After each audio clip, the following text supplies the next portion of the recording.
Okay, so this is how you do a monthly report for a family, right?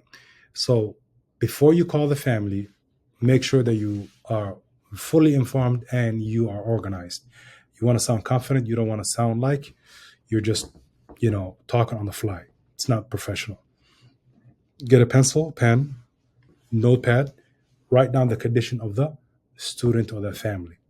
If it's more than one student that the family has, understand their situation fully so that you know what you're talking about comfortably.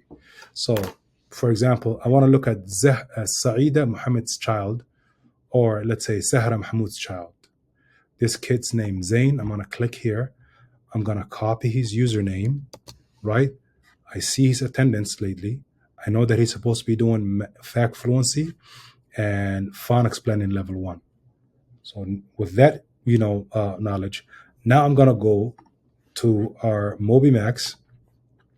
I'm gonna log in as a teacher or as a student. Actually, there's other ways to do it, but this is by far the easiest and fastest way. You could just log in with the student's username and password, right? And then you're gonna look at fact fluency, which is one of his learning plans, and you're gonna click show all. And you're going to see that this student has been active.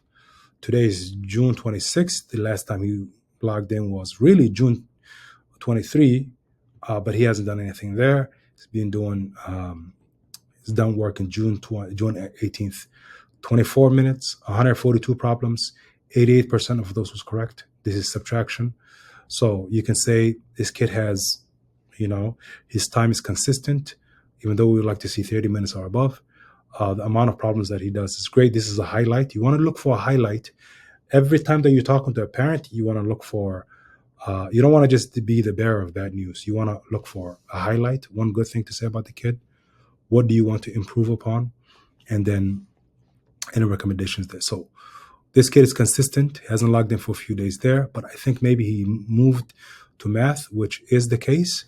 Now he's doing math. So you can see June 23rd, 69 minutes is a lot of time in one day. 98% of the time the kid was focused. He did 122 problems. And on the bottom here, you can see the quality. So June 25th, most of the work that he's doing is close to 100% of 80s. So that means this kid is doing an amazing job. I started off as a first grader in 5 months. Now it's at first grade in 6 months. That means this child went up 1 month. So 0.1 is a month of increase. Learned 15 lessons so far, 505 problems. So this is very good. Now let's look at phonics blending level 1. This kid has done 1,867 words. June 19 was his last time that he did work. Got 57 minutes in that day. Did 344 words. Of that, he got 91% correct. Focus is low, but this amount of problems with that amount of correct is amazing. So I would say this class is 100% complete now. So you need to update the Airtable. Now he is probably on phonics blending level 2, which he started yesterday, but there's a problem. His correct percentage has gone down to 41%. You definitely want to intervene now. That might be a problem.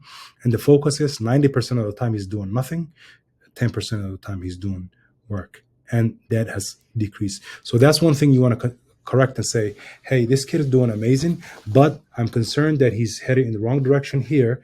Let's do something about it. But he finished that whole class quickly, and I'm sure that if we sustain that, your child is going to be at the top of his class, in fact, the top of his whole school, but we cannot lose focus now. So this is something that you're going to correct. So this is how you give a family report.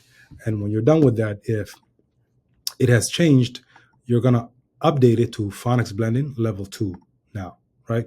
So this is something that, this is what you do.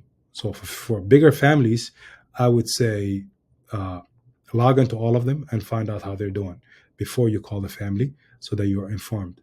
Remember, you're looking for like a sandwich, right? Sandwich has bread, meat, and stuff, and then bread. You're looking for something positive, and then you want to end it with something positive. Find the highlight, something to compliment the kid about, and then you tell them the meat of it, what they need to change, and then this compliment them and uplift them. That's it. It's really that easy, right? It's really that easy. So best of luck to you.